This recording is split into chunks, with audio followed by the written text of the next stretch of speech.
नमस्कार राम माधव जी, हमारे साथ जुड़ने के लिए इस स्पेशल शो पर, क्योंकि आपने किताब लिखी है द हिंदुत्व पैराडाइम।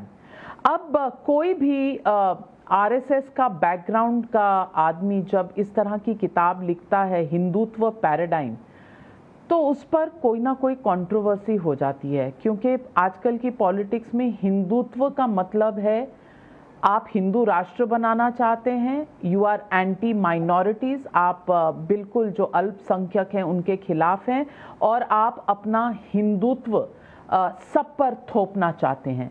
आप जब ये किताब लिख रहे थे तो आपके दिमाग में ये ख्याल नहीं आया कि डेलिबरेटली लिखी कि शायद थोड़ी कंट्रोवर्सी हो?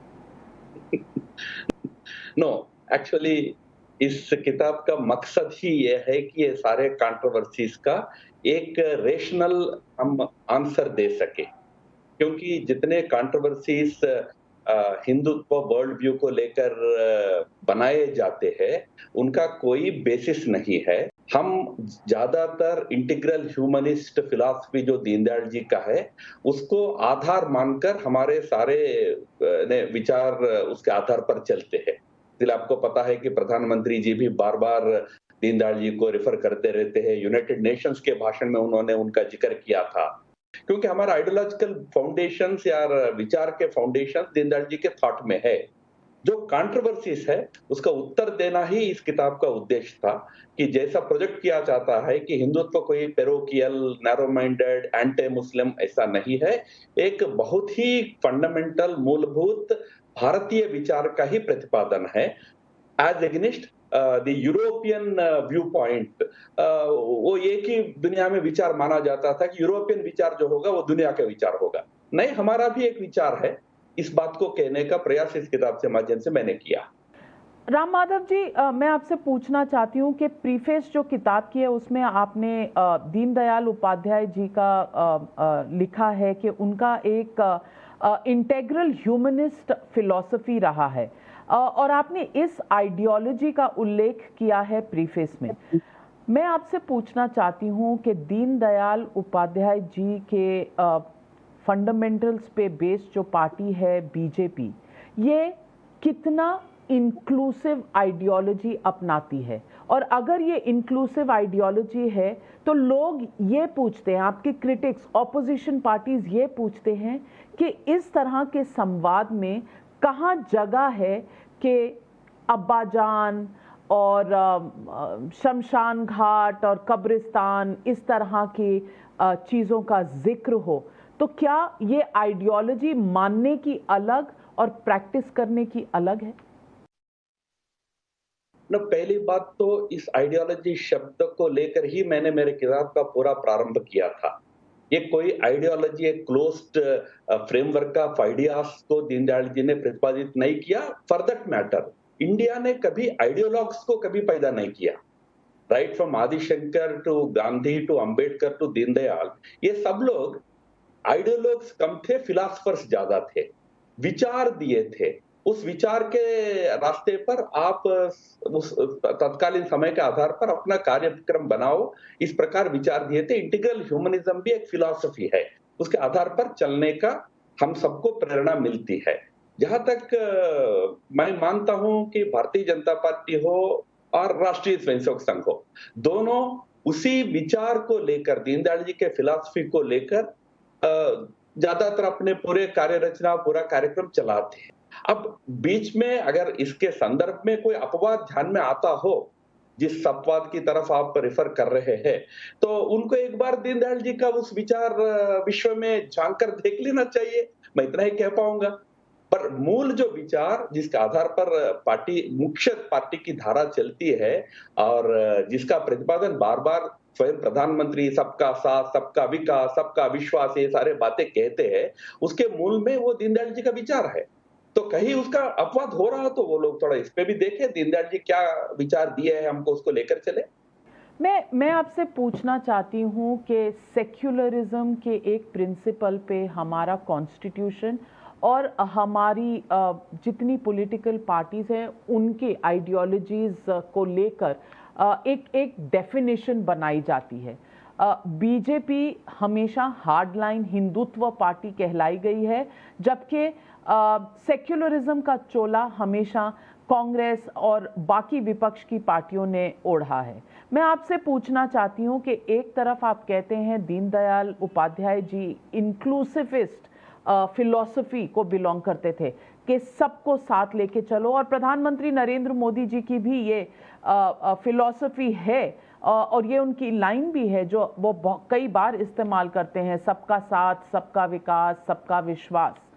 मैं पूछना चाहती हूं कि इस इंक्लूसिविस्ट आइडियोलॉजी या फिलॉसफी कह लीजिए इसे, इसमें expressions like the fact that कोई भी मुसलमान एमएलए ना हो उत्तर प्रदेश जैसे विधानसभा में, टिकट ही ना दी जाए किसी को, या कांग्रेस मुक्त भारत आपके क्रिटिक्स कहते हैं, इस तरह की सोच जो है वो इंक्लूसिविज्म और सेक्युलरिज्म के साथ नहीं चलती। इस पर आप क्या जवाब दें? नहीं, इस विषय पर मैंने किताब में विस्तार से चर्चा जरूर किया था। पहली बात तो there is no such thing called hardline Hindutva.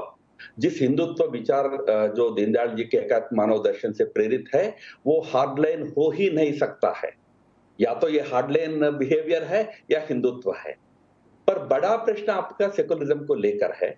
देखिए, सेकुलरिज्म एक बहुत डिस्टॉर्टेड हमारे देश की पॉलिटिकल परिभाषा बन गई है।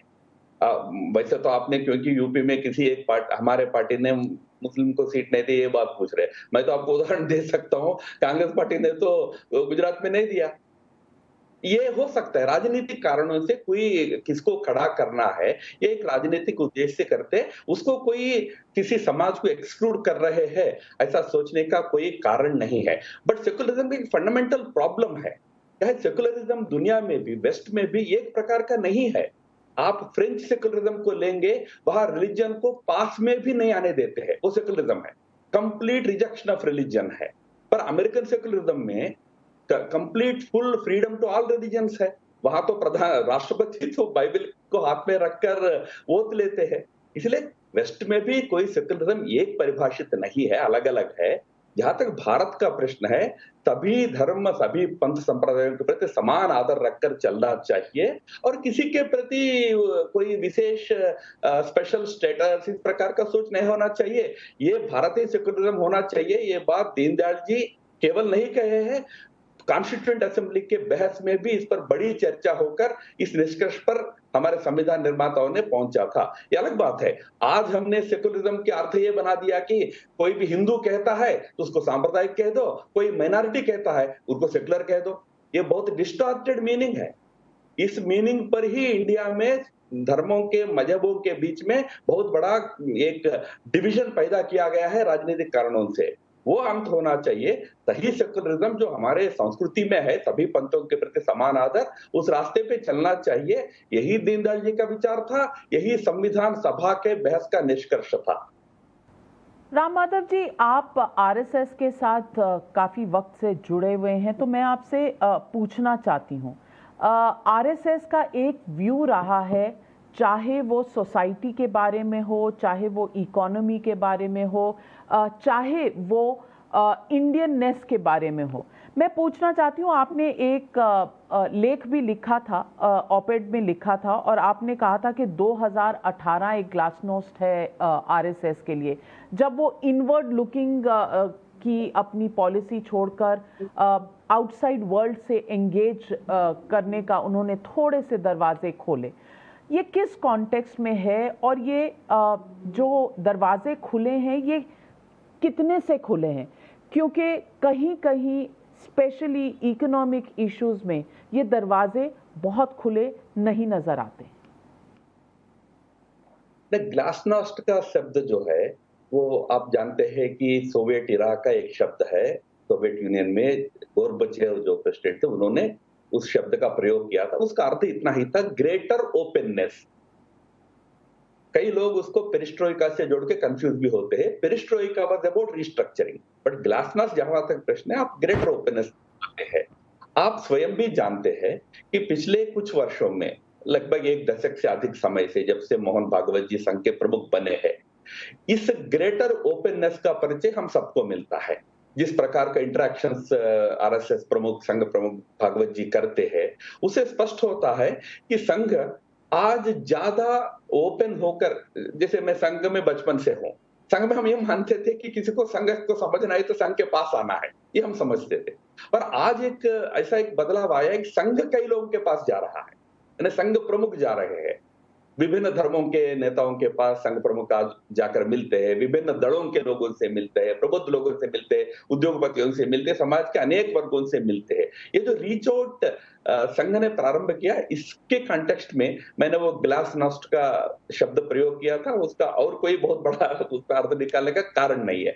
बट जरूर मैं कहता हूं कि ये जो रीच आउट है, इस रीच आउट का बहुत बड़ा एक असर हम सबको भी देखने को मिल रहा है संघ के अंदर, बाहर भी समाज में स्पष्ट दिखता है। आज संघ के प्रति लोगों के नजरिए में परिवर्तन आया है, अंडरस्टैंडिंग इंप्रूव हुआ है। संघ को एक सकारात्मक दृष्टि से समझने का प्रयास कई लोग, कई वर्ग और कई सेक्शंस आज कर रहे हैं, इंक्लूडिंग मुस्लिम्स, क्रिश्चियंस, जो कभी संघ को शत्रु मानते थे, ऐसे लोग भी नए, जैसा संघ कहता है उनका कोई शत्रु नहीं है, इस बात को स्वयं आज अनुभूति कर रहे हैं। मैं आपसे पूछना चाह रही हूँ, ओपननेस के मामले में हाल ही में आपने कहा उद्योगपतियों से भी मिलना आपके ओपननेस का एक प्रतीक है, लेकिन एक आरएसएस की जो माउथपीस है पांचजन्या, उसके जो स्टेटमेंट्स हैं वो कभी कभी कंफ्यूज कर देते हैं। एक तरफ बात होती है भारत में आत्मनिर्भरता की, क्या आत्मनिर्भरता इज इक्वल टू प्रोटेक्शनिज्म? लोग ये पूछते हैं क्योंकि ऐसे स्टेटमेंट्स आते हैं। पांचजन्या कहता है कि जो अमेज़न कंपनी है मल्टीनेशनल है, लेकिन इस देश में लोगों को सहूलियत पहुंचाती है ई कॉमर्स में, लेकिन बहुत से लोगों को एम्प्लॉयमेंट भी देती है। इसके बारे में उन्होंने कहा है कि ये जो अमेज़न कंपनी है ये ईस्ट इंडिया कंपनी है और कुछ ही दिनों में शायद हम इसके गुलाम बन जाएंगे, जिस तरह ईस्ट इंडिया कंपनी और ब्रिटिश रूल का राज रहा था भारत पे। क्या ये कंपैरिजन सही है? क्या ये ओपननेस है? क्या this is in favour of the economic winds that should flow and blow across the Indian territory? पहली बात तो पांचजन्य या ऑर्गेनाइजर उतना ही आरएसएस का माउथ पीस है जितना टाइम्स नाउ में आपके ऊपर आरोप लगता है कि बीजेपी के माउथ पीस है या सरकार के माउथ पीस है। ये सच नहीं है। वो जरूर आरएसएस से एंकरेज पब्लिकेशंस है, स्वतंत्र एक व्यवस्था के रूप में, मीडिया हाउस के रूप में वो उभर रहे हैं। बट खैर, that is not a major issue, but bigger issue is the point that they have raised about certain industrial और बिजनेस हाउसेस। पहले एक आईटी कंपनी के संदर्भ में उन्होंने कुछ लिखा है, अभी अमेज़न के बारे में भी लिखा है। बिल्कुल, इन्फोसिस के बारे में कहा था।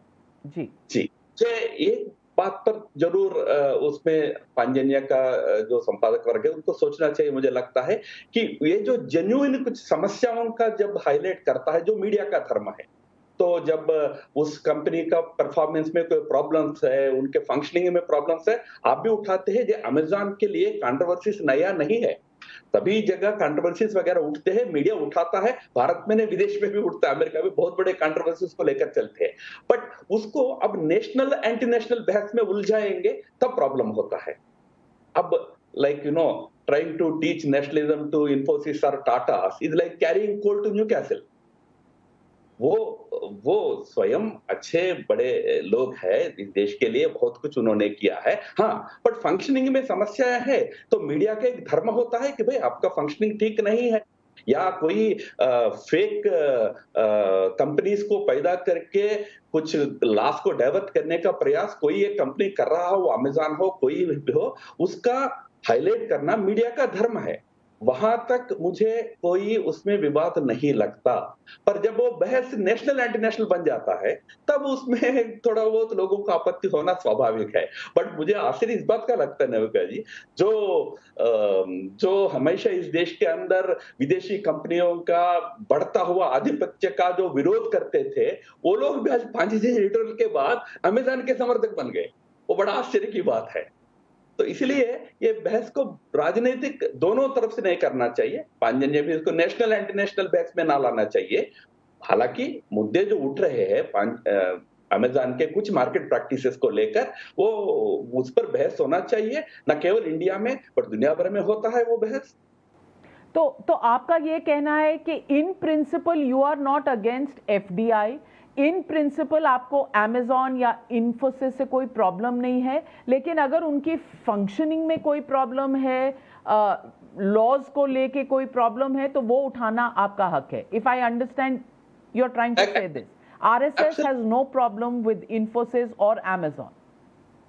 No not at all. RSS ने तो ऑफिशियली बयान भी दिया कि हम वो रेखा को कभी क्रॉस नहीं करना चाहिए। उस सीमा के अंदर रहकर चलिए कुछ समस्या है तो उसको मीडिया का धर्म के रूप में हाईलाइट करो। बट इंडिया में इन्फोसिस को, अमेज़न को फंक्शनिंग अच्छी तरह काम करने का पूरा अधिकार यहाँ का कानून देता है। यहाँ के अर्थव्यवस्था में उनका एक बहुत बड़ा रोल है, योगदान है, उसको भी तो हम रिकॉग्नाइज करें। तो राम माधव जी, मैं पूछना चाहती हूँ, आपकी जो किताब है हिंदुत्व पैराडाइम, इसकी जो रिलीज इस वक्त हो रही है ठीक उत्तर प्रदेश के चुनाव से पहले, कोई चुनाव के पहले रिलीज करने का कोई खास कोइंसिडेंस या एक इत्तेफाक है? ये बहुत हेवी किताब है, ये बहुत एकेडमिक बुक है, वर्क है। इसका कोई इलेक्शंस या डे टू डे पॉलिटिक्स से कोई संबंध नहीं है। असल में इंटीग्रल ह्यूमनिज्म, देखिए भारत की ओर से दुनिया को जो ओरिजिनल आइडियाज जब कंट्रीब्यूट किए गए थे, उनमें गांधी का नॉन वायलेंस एंड सत्याग्रह, अहिंसा और सत्याग्रह, ये एक बहुत बड़ा कंट्रीब्यूशन इंडिया का लास्ट सेंचुरी में रहा। उनके अलावा अगर कोई ओरिजिनल इंडियन कंट्रीब्यूशन रहा है तो दीनदयाल उपाध्याय का इंटीग्रल ह्यूमनिस्ट फिलॉसफी है। मैं उस बात को हाईलाइट करने के लिए और उसका 21वीं सेंचुरी की प्रासंगिकता के लिए मैंने ये किताब लिखी थी। इसका कोई इमीडिएट पॉलिटिकल डेवलपमेंट्स और इश्यूज के साथ कोई तालमेल या संबंध नहीं है। राम माधव जी, किताब आप लिखते रहें और देश में जिस तरह की कंट्रोवर्सीज हैं उनको डायरेक्ट एड्रेस करते रहें, यही उम्मीद रखते हैं हम आपसे। और बस हिंदुत्व की इस परिभाषा को एक्सपैंड करने के लिए उम्मीद करती हूँ कि लोग पढ़ेंगे और इसका जो रियल एसेंस है, इसकी जो मूल भावनाएं, इसे एक्सेप्ट करेंगे, अप्रिशिएट करेंगे। हमारे साथ इस स्पेशल शो में जुड़ने के लिए आपका बहुत बहुत धन्यवाद। थैंक यू जी, बहुत बहुत धन्यवाद।